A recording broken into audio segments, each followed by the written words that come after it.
Öğreniyoruz be. Öğreniyoruz. YouTuber'lığı da öğreniyoruz. Bu işleri de öğreniyoruz. Bugün video editleyeceğim, kurgulayacağım demişim. Yapmış mıyım? Hayır. Nereye koyacağım telefonu? Sürekli böyle bir derdim var. Yemek yapanlar niye hep gıdaları sahiplenirler? Sütümüz, kahvemiz. Buyurun.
Çok terledim.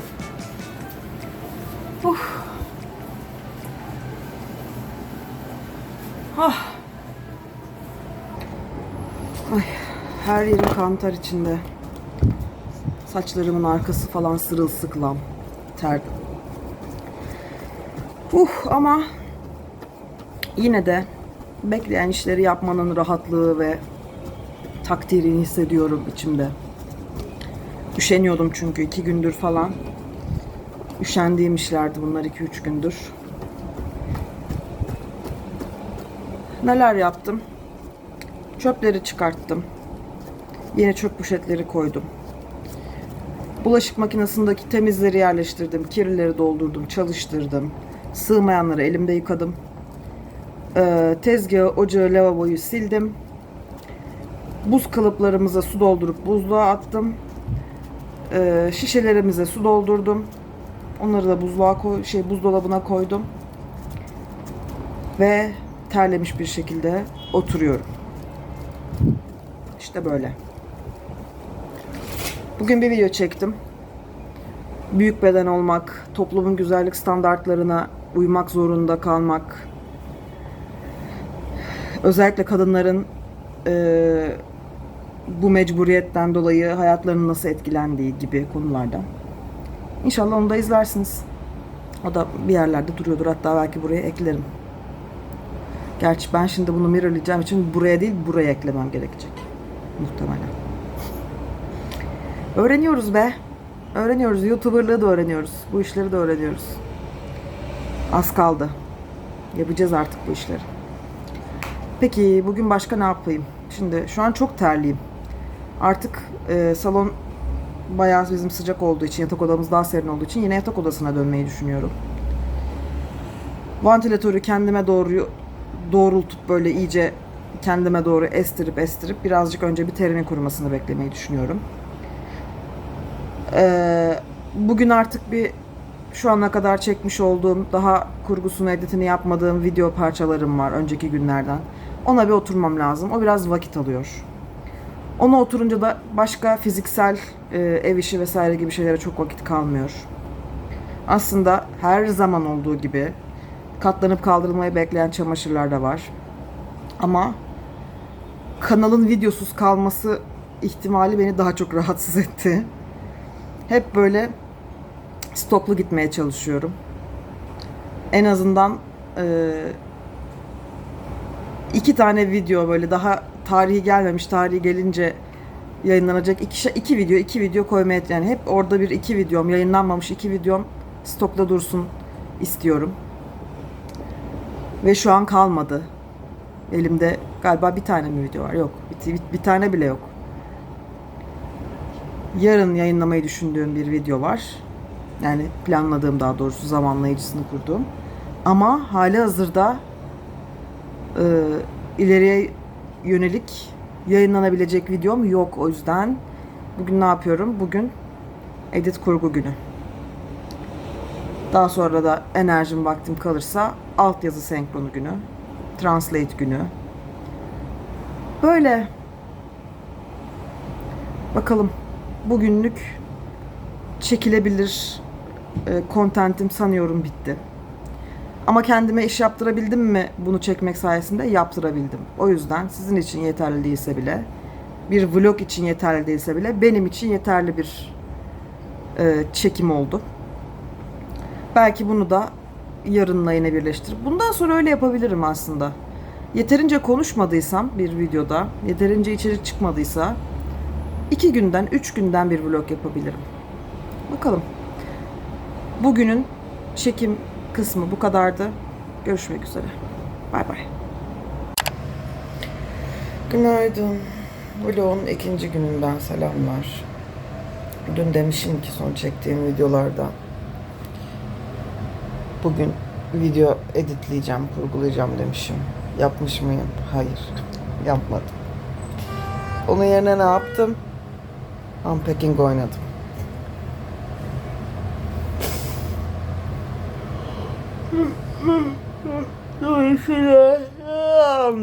Dolayısıyla hala ayılma sürecindeyim. Cümle kurmak şu an çok zor. Dolayısıyla bugün kurgu edit video yetişecek. Yapacak bir şey yok. Çekecek bir şey çıkar mı onu da bilmiyorum. Çıkarsa çekeriz.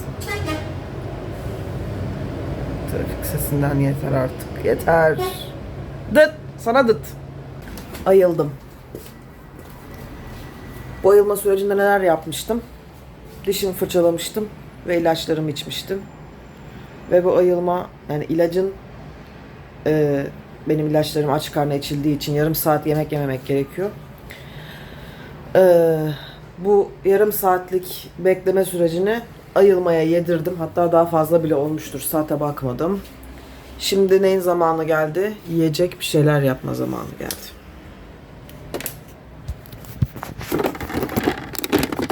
Şöyle koysam. Ya bu telefonu nereye koyacağım derdi. Benim bir sürü şey çekmememin en temel sebebi ya. Nereye koyacağım telefonu? Sürekli böyle bir derdim var. Oraya koyabilir miyim telefonu? Buraya koyabilir miyim telefonu? Hele böyle dar alanda, mutfak gibi yerlerde ya da işte ne bileyim banyoda bir şey yapacağım.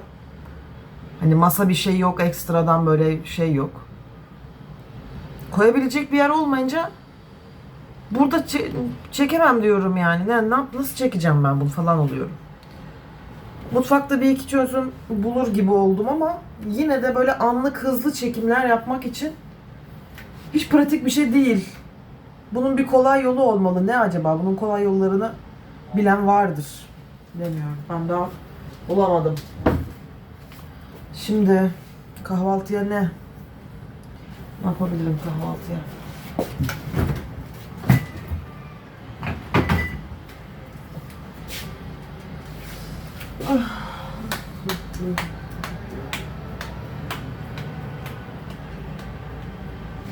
Ekmeğimiz böyle bir şey varmış. Ekmek değil de lavaş. Ben bu lavaşa bir tost yapayım bari.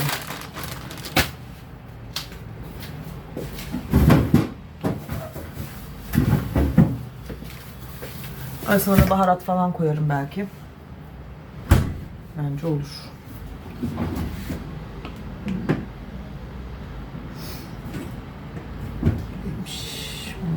Tabak.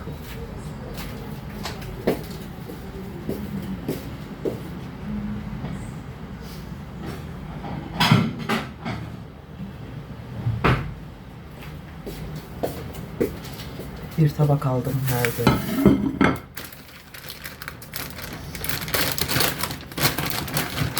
Lavaş ne zamandır bizde bilmiyorum ama herhangi bir küflenme belirtisi yok. O yüzden yenur bence. Yenur. Ay keşke bunu size çekebilsem işte ya. Şu anda. Bunu size gösterebilmem gerekir. Lavaştan tost yapma tekniği. Bir deneyeyim. Şimdi böyle bir yerinden bir kese atıyoruz. Merkezinden. Sonra dilimlenmiş kaşar peynirimiz var. Tek elle bunu yapmak kolay olmadı. Ama başka da çözümüm yok. Şu an kaşarı çıkartmaya cebelleşiyorum bir taraftan. Şöyle kaşar.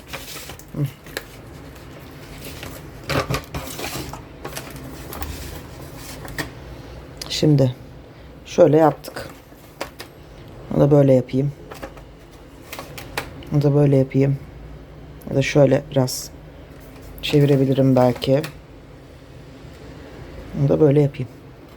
Ne yapıyoruz? Bu kestiğimiz yerden lavaş esnekliğini kaybetmiş. Bunu böyle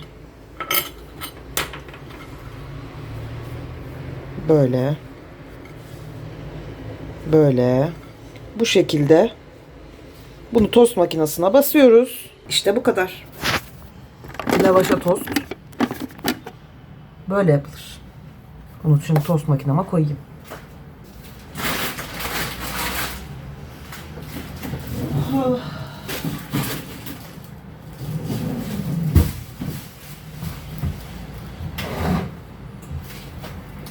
Tost makinamız da çok hemen hızlı kirlenmesin, kırıntılar hemen şey yapmasın, birkaç sefer böyle uzun süre temizlenebilsin diye genellikle yağlı kağıt koyuyorum tost makinesinin içine.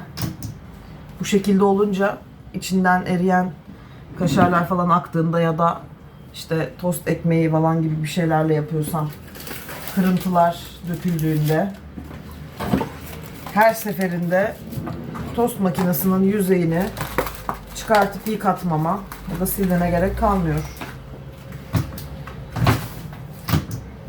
Ne yapacağım?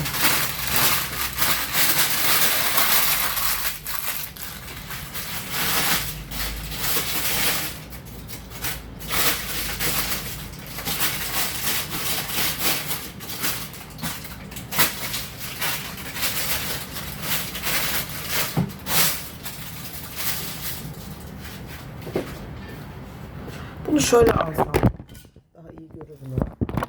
Bu taraftan. Bence.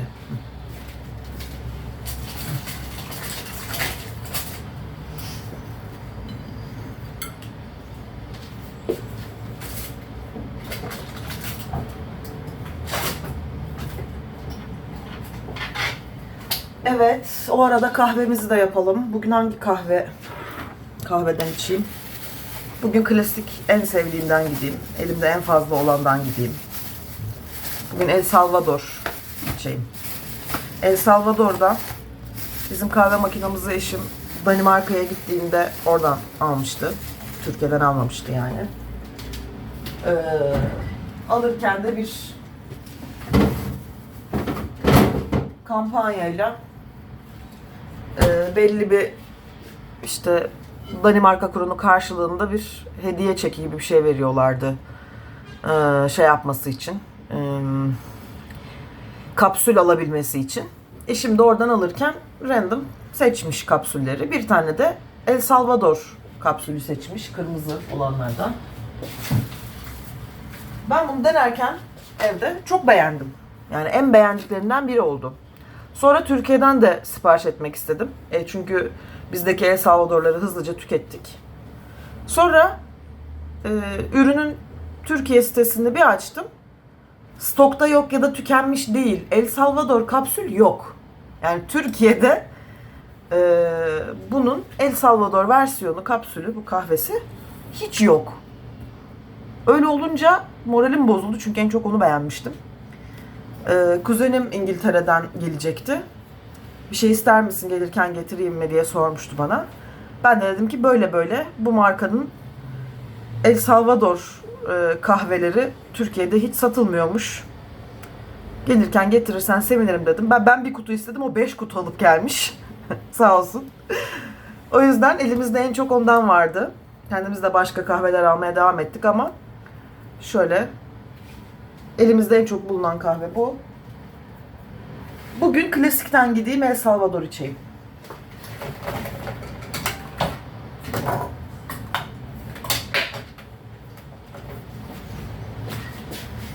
Şimdiki buzlu kahve bardağım.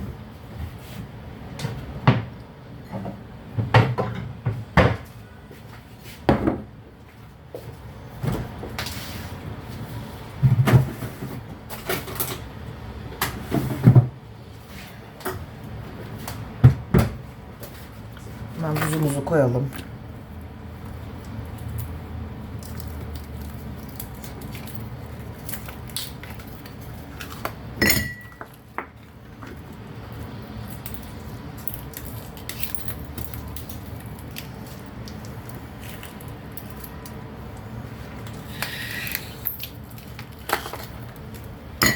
İki tane buzumu koydum.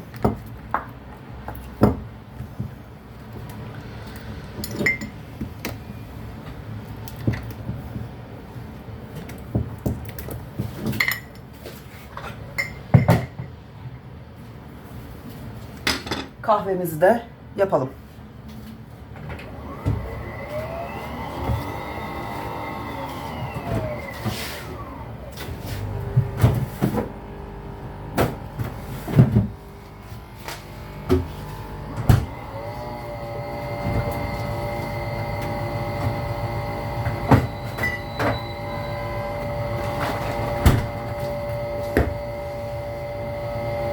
Görünüyor mu oradan kahve?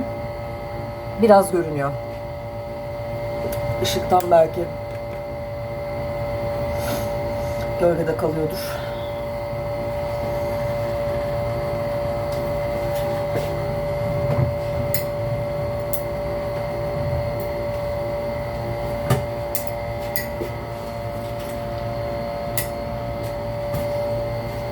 Tostumu bir ters çevireceğim.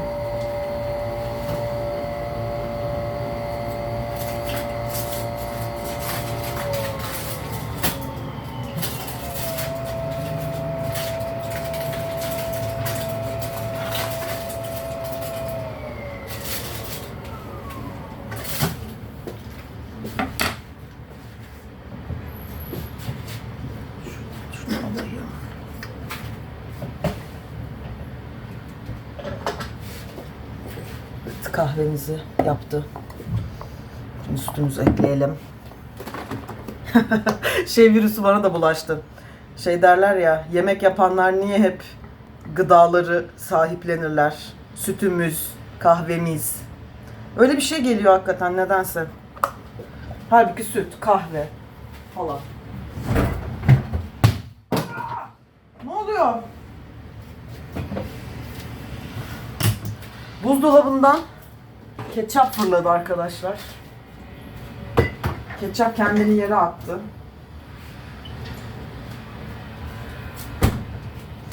Evet. Şöyle karıştırayım.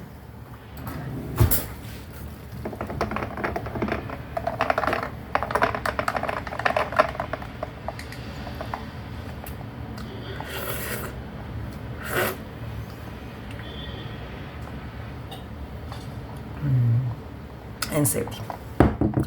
El Salvador en sevdiğim.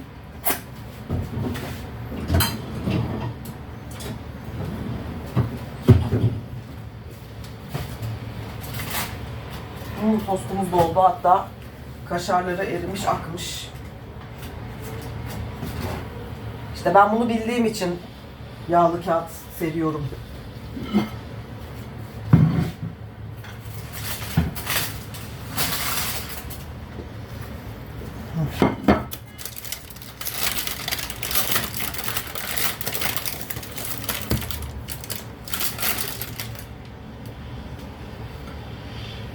Bunu da tost diyorum ama yumuşak bir şey olduğu için bu böyle eline tutarak falan değil, çatalla, bıçakla yenebilecek bir formda bir şey. Gözleme gibi demek daha doğru olabilir sanki. Akan kaşarları tabii ki ziyan etmiyorum.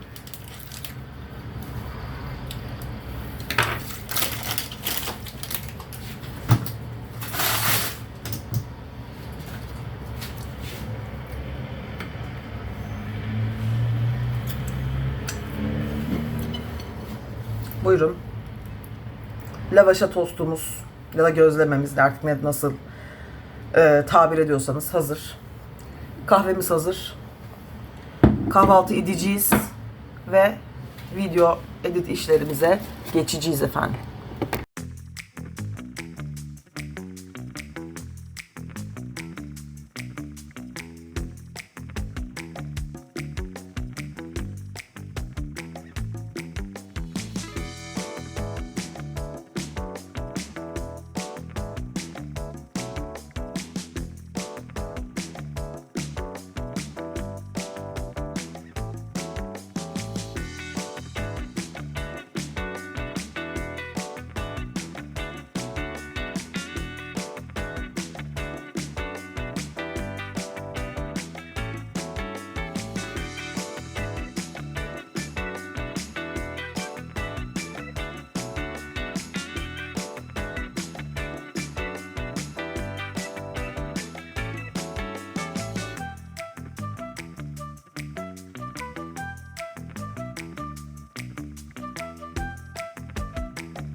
Dıt, sana dıt.